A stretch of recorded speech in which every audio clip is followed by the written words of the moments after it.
Voilà, chers télématinaux, nous en arrivons maintenant à l'heure de votre citation du jour.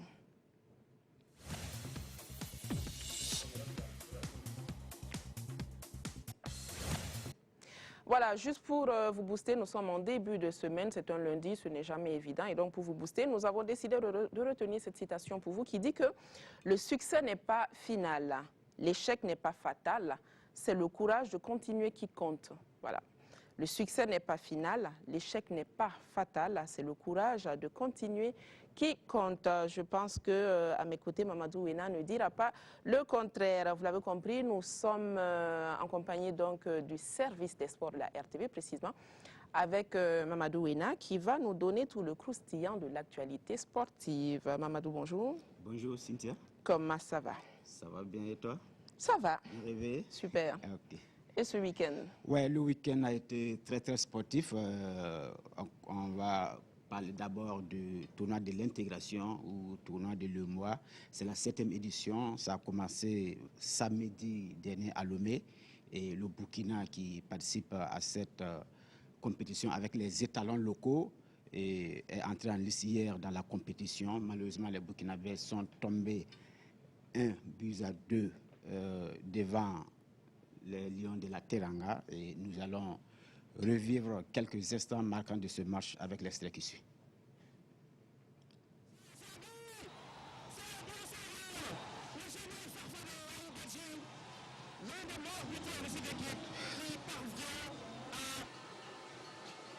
C'est une percée.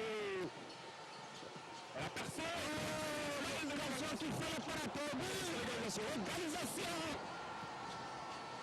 Et les étalons qui reviennent dans la partie. Pardon. Ismaël Karambiri qui hérite au centre venu de la droite. Et ballon repris, manqué par Oka. Ismaël Karambiri qui était à l'affût. Avec cette tentative contre Burkina avec Barry. Ce dangereux excentré. Bon ballon. Ah là là. Mohamed Bailou. Il a l'habitude de le marquer, hein, ses coups francs. Ah, dans son dit. Et bien, c'est un génial tireur de coup franc. Il a marqué deux. Et deux avec l'équipe sénégalaise de France au Ghana. J'ai l'impression que ça a été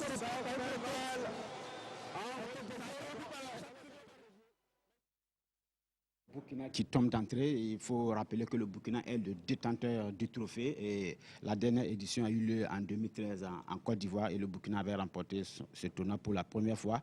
Et toujours dans cette poule B, la poule du Burkina, la Guinée-Bissau a battu le Bénin 1-0. Et samedi déjà dans la poule A, et le Mali a pris le dessus sur le Togo, pays organisateur par 1-0 et la Côte d'Ivoire et le Niger ont fait jeu égal des 0 partout.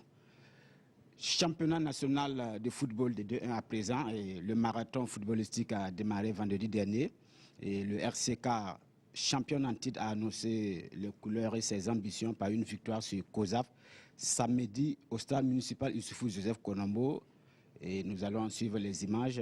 Le RCK qui est en rouge noir et COSAF en jaune noir et le Rail Club qui a réussi à marquer le premier but à la 19e minute par Roger Sirima. Il faut dire que c'est la première journée du championnat et les équipes ne sont pas encore très bien en place, mais les champions en titre ont de la valeur et doivent défendre leur titre et ils n'ont pas hésité à le faire. Et là, c'est le premier but du RCK, marqué à la 19e minute par Roger Sirima et le RCK.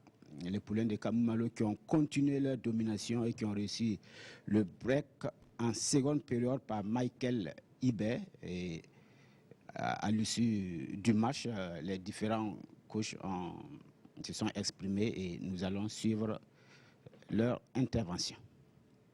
En toute honnêteté, d'abord, le résultat, c'est un résultat probant. Gagner 2-0, ce n'était pas évident, surtout face à une équipe comme COSAF, que l'on sait qu'on est joueuse depuis des années. Et deuxième analyse, j'ai trouvé que mes garçons, pour une première sortie officielle, quand même ont tiré leur épingle du jeu, dans la mesure où administrativement, nous n'avions même pas tous nos documents. Chose dont vous avez vu que mon effectif était amputé quand même de 2 éléments où j'ai allié une équipe, un groupe de 16. Donc pour dire que tous les états amateurs ne sont pas totalement prêts d'abord dans ce sens-là. Alors pour une première sortie comme ça, et face à une équipe joueuse comme COSAF, vraiment c'est un résultat probant et ça je ne vais pas cracher dessus, je suis très content. Nous sommes sur le champion. Ça devait arriver, même si c'était la dernière journée, il fallait jouer avec le champion, c'est tout à fait normal. Ce soir, ça n'a pas marché. Il faut qu'on recommence. On part à 0 et puis on recommence à travailler. Sinon, bon, c'est la première journée, bon, il n'y a pas assez d'automatisme au niveau des différents compartiments. On va essayer de remédier à ça. L'effectif, il n'y a pas de problème. Bon, on ne peut pas parler ça au niveau de la presse. Il y a quelques-uns qui sont en équipe nationale au Togo. Bon, il faut faire avec, c'est normal. S'il y a, oui, eux tous ils sont là-bas, ils sont en équipe nationale. Donc on a composé avec des nouveaux. Et ça n'a pas marché, mais c'est comme ça le football. Autre victoire, c'est celle du Racing Club de Bobo-Dioulasso 2-0 devant l'AS Sonabel. Et bonne performance surtout des clubs bobolais. La GEB qui était en déplacement à Ouagadougou a battu l'ASFA Yenga 1-0. Et l'ASFB à Koudougou s'est imposé 1-0 devant le BPS. Et je le disais tantôt, le championnat a été lancé vendredi dernier et la cérémonie inaugurale a eu lieu à Bobo-Dioulasso. Ça a opposé les deux promis du championnat qui sont Raimo FC et l'AS Police. Et ce match s'est joué au stade Wobi et nous allons en savoir davantage avec Yaya Dembo Tamboura. Début en fanfare de la nouvelle saison du championnat national de football de première division de Burkina à Bobo-Dioulasso. À l'occasion, la Ligue régionale de Haut-Bassin de football n'a pas lésiné sur les moyens. Défilé avec banderole de toutes les équipes du Faso Foot. Animation musicale. Pour ce coup d'envoi, 2 promus. Le Raimo FC en rouge-jaune et l'AS Police. Ce sont les policiers qui dégainent les premiers. 6e minute, centre d'Aurélien Savadogo. Le jeune portier Ibrahim Latif Koulibaly relâche sa balle. Elia Migo manque de vigilance. Réaction épidermique du RFC. 33e minute. Coup franc. Le capitaine Serou Yanogo à la conclusion parachève l'action. 1-0. Ce sera la marque à la pause. Une pause qui semble plus bénéfique aux visiteurs. La débauche d'énergie, sans doute préjudiciable aux pensionnaires du centre sportif Nogabedraogo. Ces derniers marquent le pas. Les éléments de la police n'en demandent pas mieux. 66e minute, sur cet effort personnel, Elia Migo ne laisse aucune chance à Ibrahim Latif Koulibaly. Un but partout. Raimo FC et AS Police se neutralisent en ouverture de ce championnat nouvelle saison. Dire qu'on a reculé, non. Le but qu'on prend, c'est sur un contre. La défense, ils étaient là, 3 contre 1. Il n'y a pas eu de couverture. Donc, nous, on peut s'en prendre quand nous-mêmes. Vu le but qu'on prend, on pouvait l'éviter. Et je me dis que ce sont les jeunes qui faut toujours travailler. Je viens de reprendre avec le groupe. Ça ne vaut pas 3 jours. Je n'ai pas une semaine d'entraînement dans mon pied. Bon, en fait, c'est ce qui a posé beaucoup de problèmes. Mon coéquipier, Sirima aussi, lui aussi, il vient de reprendre. Donc, ce qui pose qu'on a un problème physique. On savait qu'on était en déplacement et que ce match allait être très difficile. On avait un plan de jeu au départ. Le plan de jeu, c'était de rester compact, défendre premièrement et attendre les failles que l'adversaire allait en tout cas laisser derrière pour pouvoir en profiter. Et c'est vrai, nous avons été menés au score, mais dans le vestiaire, on a dit aux garçons de rester concentrés parce qu'on était convaincus qu'on pouvait encore jouer ce match. Pour un début, je pense que c'est bon. Nous étions en déplacement, à défaut des 3 points. Les 1 point aussi, c'est pas mal. Oui, la saison est bien lancée. Je profite pour vous remercier d'être venu aussi nombreux couvrir l'événement. Je souhaite que cet accompagnement se poursuive tout le long de la saison parce que ce n'est que comme ça qu'on pourrait encourager les différents acteurs sur le terrain à donner le meilleur d'eux-mêmes. Ce match d'ouverture? Oui, je pense que c'était un bon match parce que c'est le début du championnat et traditionnellement ça va au petit trot, mais on a vu des équipes très engagées et qui en voulaient et je pense qu'il y a eu de beaux gestes techniques de part et d'autre. Et sur l'ensemble du match, je pense également que le match nul était mérité. À la prochaine journée, le Raimo FC rend visite au COSAF et l'Aide Police accueille l'USCO. Autre résultat, Cinta de cette première journée, Uso Santos FC 0-0, USCO EFO 0-0 également et USWA Majestic 0-0. Ça fait 3 matchs nuls sans but. Et c'est tout pour l'actualité sportive de ce RTV matin du 28 novembre. D'accord. Merci Mamadou. Une fois de plus, le sport roi était roi. Dans cette rubrique, nous aurons certainement plus de détails dans l'édition de ce soir. De ce soir à 21h pour plus d'images et d'analyses. D'accord, très bien.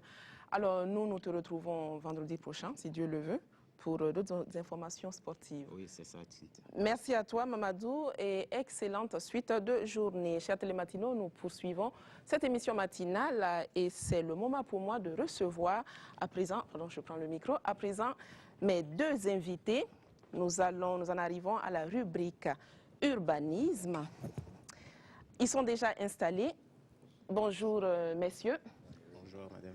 Comment vous allez? Très bien, merci. J'espère que vous êtes heureux d'être sur le plateau de RTB Matin. Oui. D'accord. Alors, j'ai sur mes fiches Monsieur Ahmed Ouattara et Monsieur Dieudonné Compaoré. Monsieur Ouattara, c'est qui? Monsieur Compaoré, c'est qui? Monsieur Ouattara, c'est moi. Enchanté. Monsieur Compaoré. D'accord. Alors, ce matin, vous allez nous parler de l'armature urbaine au Burkina Faso. Un thème qui, a priori, ne me dit absolument rien. Voilà, mais avant, nous allons peut-être vous demander une petite présentation, c'est-à-dire donner vos titres. Qu'est-ce que vous faites exactement du côté de l'urbanisme, monsieur? Oui. Merci bien, madame. Donc, moi, c'est monsieur Ouattara Ahmed. Donc, je suis le directeur de la planification et de la recherche urbaine au sein de la Direction générale de l'urbanisme et de la topographie, de l'urbanisme, de la viabilisation de la topographie. Donc c'est une direction générale qui est sous le couvert du ministère de l'Urbanisme et de l'Habitat. D'accord, très bien. Monsieur Compaoré? Ok, merci madame. D'abord dire merci à la RTB pour ce plateau. C'est un plaisir. Qui nous offre. On va parler de nos activités. Alors moi c'est Dieudonné Compaoré, je suis le directeur des statistiques et de la gestion urbaine au sein de la même direction. D'accord. Alors, on va planter le décor. Hein. Comme je vous le disais, c'est un thème qui ne me parle pas beaucoup. Je reste convaincue que beaucoup de nos télématinaux sont dans le même cas que moi. Qu'est-ce qu'il faut entendre par armature urbaine? Merci bien. Donc, par armature urbaine, il faut juste comprendre, par armature urbaine nationale, il faut juste comprendre un ensemble de villes. C'est-à-dire l'armature urbaine désigne en fait un ensemble de villes qui sont hiérarchisées, voilà, et aussi qui déterminent leur aire d'influence, voilà, à l'échelle du territoire. Donc en fait, une armature peut avoir plusieurs échelles. Elle peut être à l'échelle nationale comme à l'échelle de la région. Donc l'armature qui nous intéresse aujourd'hui, ce matin, c'est l'armature urbaine nationale, c'est-à-dire sur tout le territoire national du Burkina Faso.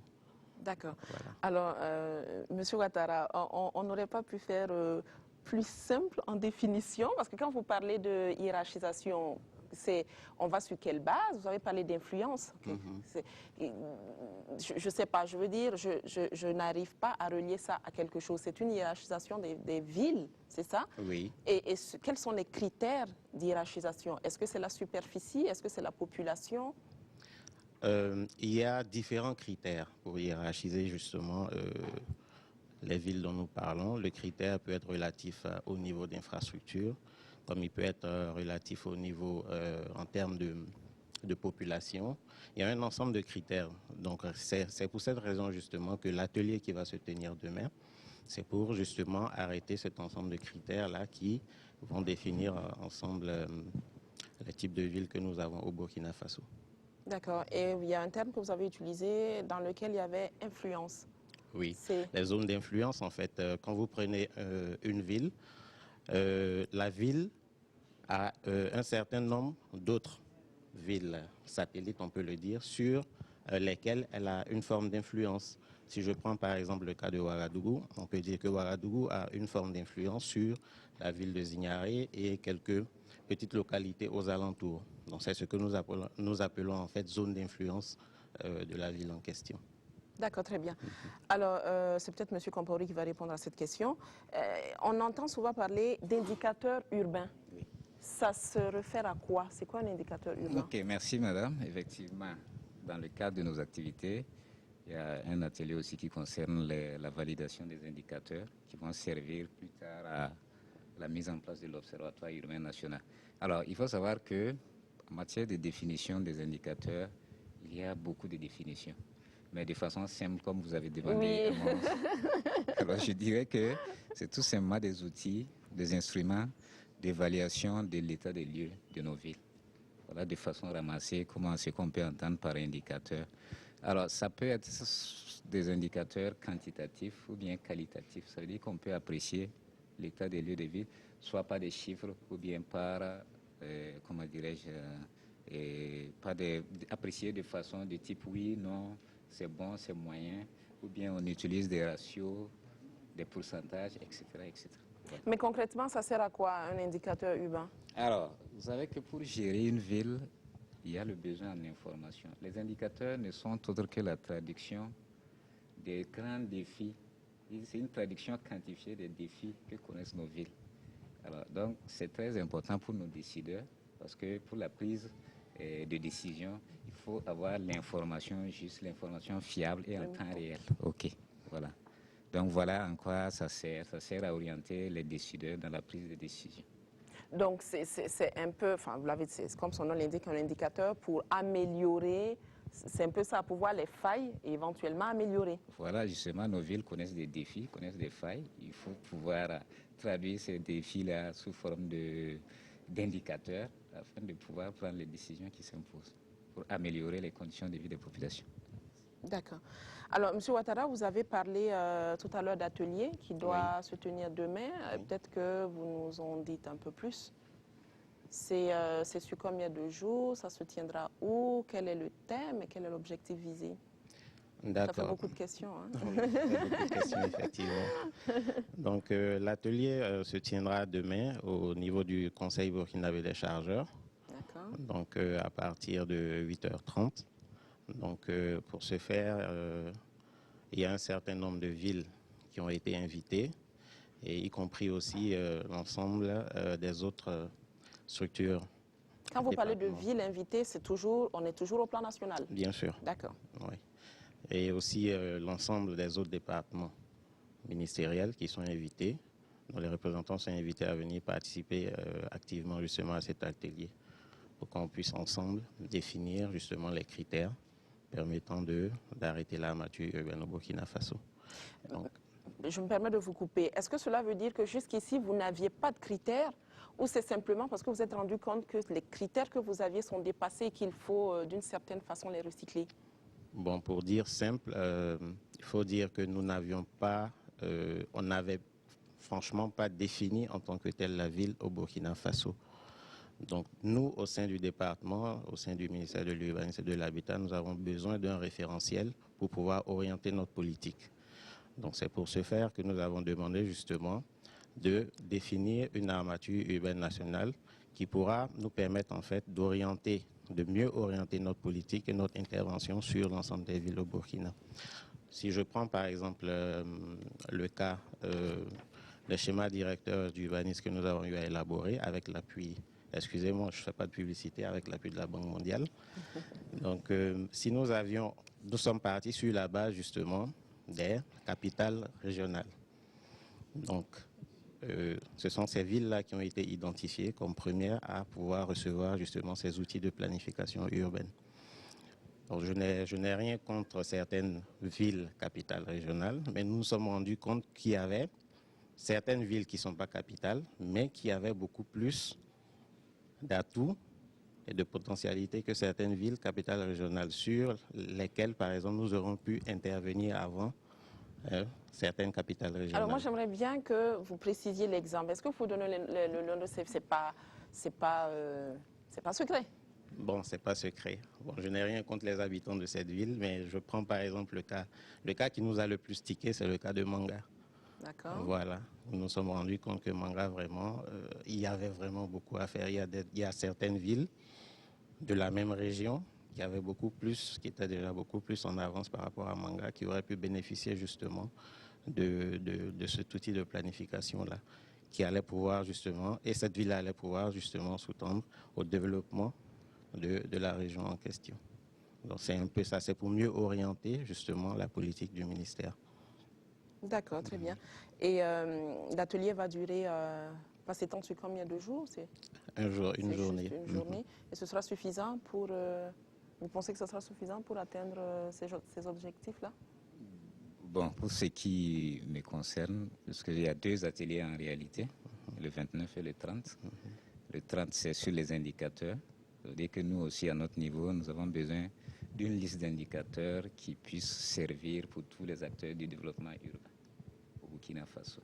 Et donc, l'atelier, son objectif, c'est tout simplement de rassembler tous ceux qui interviennent dans le milieu urbain afin qu'ils puissent valider une liste d'indicateurs que nous, au préalable, nous avons déjà dressée et qui va faire maintenant partie de la base de données de l'Observatoire urbain que nous envisageons de mettre en place dans les années à venir.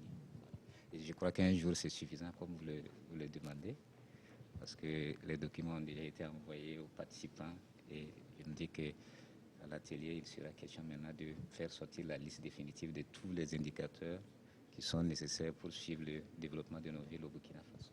D'accord, très bien. Mais nous espérons que il ressortira quelque chose de très positif demain parce que nous allons tous en profiter. Le développement du pays, nous en profitons tous.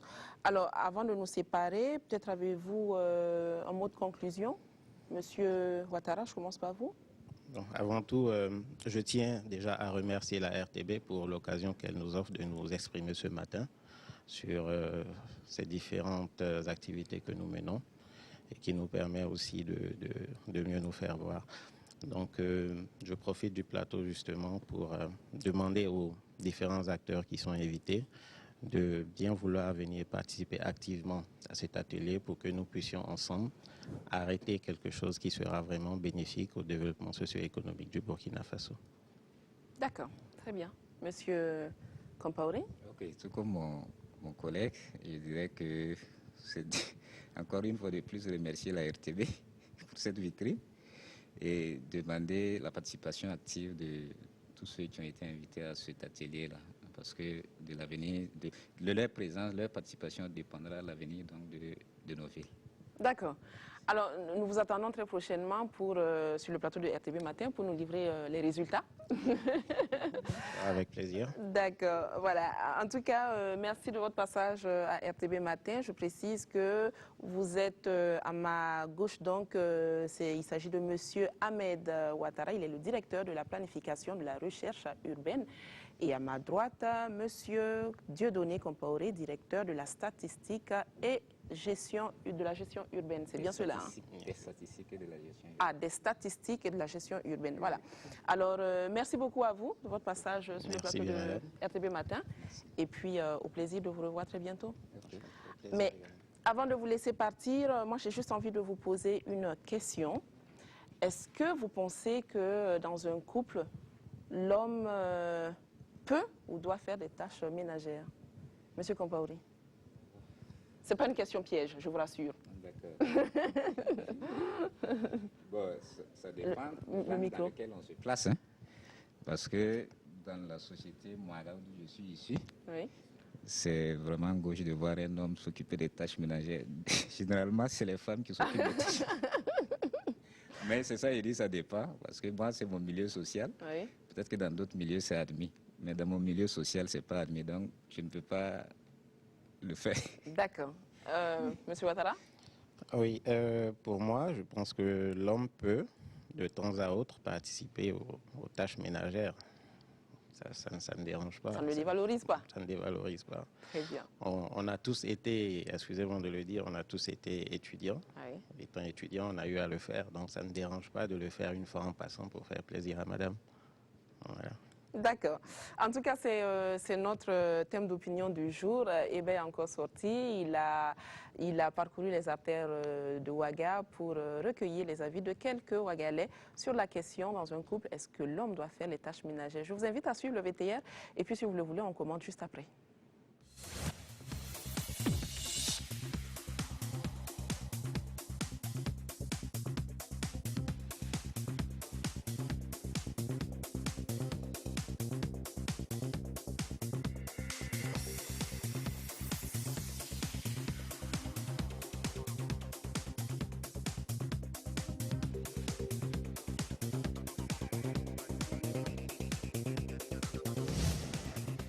Ça dépend. Non, ça c'est pas normal.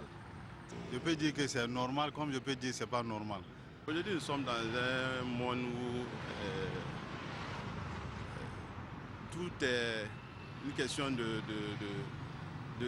d'entente. En tout cas, pour moi personnellement, ça ne me dérange pas. Oui, à mon avis, je peux dire qu'un homme peut faire les tâches ménagères à la maison. Si la femme est un peu fatiguée, il peut aider la femme aussi à laver les assiettes, à faire les petits trucs. C'est la femme qui doit tout faire. Parce que je l'ai épousée pour qu'elle vienne et faire des enfants pour moi et me respecter la famille aussi. Parce que les femmes là sont compliquées. Quand tu es avec ta femme et puis tu commences à laver les plats, le jour que tu ne vas pas faire, c'est elle-même qui va te... Même si ton ami vient chez toi, il va te demander devant ton mari, devant ton ami là, de laver les plats là. De nos jours, en tout cas notre génération que je vois ça, bon, je ne peux pas condamner parce qu'il y a un cas que je peux faire ça. Quand il n'y a pas une bonne et puis la femme est malade, je peux la soutenir. En dehors de ça, ce n'est pas possible. C'est normal avec la volonté du soi-même. Et ce n'est pas normal parce que bon, si la femme veut prendre ça comme une autre forme, je trouve que ce n'est pas normal. Mais c'est normal si c'est la volonté de l'homme même, quoi. Il n'y a pas a priori des tâches qui sont destinées à tel ou tel sexe. Ça, c'est du passé, je crois. Maintenant, si vous pouvez faire plaisir à votre femme en l'aidant, en faisant la vaisselle ou en lavant ses habits, moi, je ne vois pas d'inconvénient. Moi, en tout cas, je ne vais pas laver les plats ni les assiettes. Moi, je ne vais pas faire ça. Les tâches ménagères, là, bon, ce n'est pas les femmes seulement qui doivent faire ça. L'homme aussi peut faire ça aussi, pour aider la femme. Un parent ou un ami vient me surprendre en train de laver les assiettes ou les habits de la femme. Bon, moi, ça ne me gêne pas. Bon, ça, ils vont prendre ça mal. Mais moi, je sais au fond de moi ce qui me fait faire ça. C'est vrai qu'on vit dans un environnement, mais je pense que cet environnement aussi doit tenir compte du choix des individus. Je crois que ça dit que c'est ces choix individuels-là, réunis ensemble, qui font la société. Et non pas que la société a des règles que chacun doit se plier, voilà, forcément à ces règles. Bon, nos grands-parents, peut-être qu'eux, ils avaient ces choix-là et ils voyaient la société autrement. Nous, aujourd'hui, bon, on est obligé de voir ça autrement. Il y a certaines choses qu'on peut concéder et d'autres aussi bon, pour une harmonie de vie commune. Si quelqu'un vient me voir, moi, c'est ce qui m'intéresse que je fais. Moi, je ne regarde pas les autres. C'est ce qui m'intéresse pour ne pas briser mon foyer, c'est ça seulement qui m'intéresse. Les autres, tant pis pour eux aussi. Dans le couple là, il faut vous dire la vérité. Il ne faut pas mentir. Parce que tu sais, toi tu sais qu'un jour, si tes amis viennent là, tu ne vas pas accepter te lever pour laver les plats devant tes amis. Donc pourquoi mentir? Par exemple, si elle est fatiguée, je vais prendre une bonne pour elle. Elle va s'occuper des enfants, s'occuper de tout, de la maison. Si elle est malade, ou bien il n'y a pas une bonne, je n'ai pas les moyens pour prendre une bonne, on est deux, je dois la soutenir dans ce niveau. Puis le mariage, ça veut dire c'est l'union, c'est les deux. Mais dans le cas où elle ne se sent pas, donc je peux la soutenir pour faire ces trucs.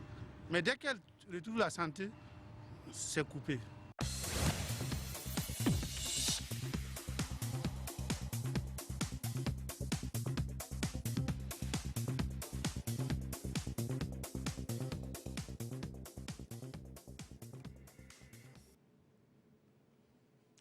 Merci à Eba pour cette réalisation et merci à toute l'équipe technique de la RTB qui y a contribué. Alors moi je pense tout simplement, messieurs, que vous devriez le faire tout simplement par amour, parce que vous aimez votre femme, il faut le faire. Cela ne vous diminue pas et cela fera énormément plaisir à Madame.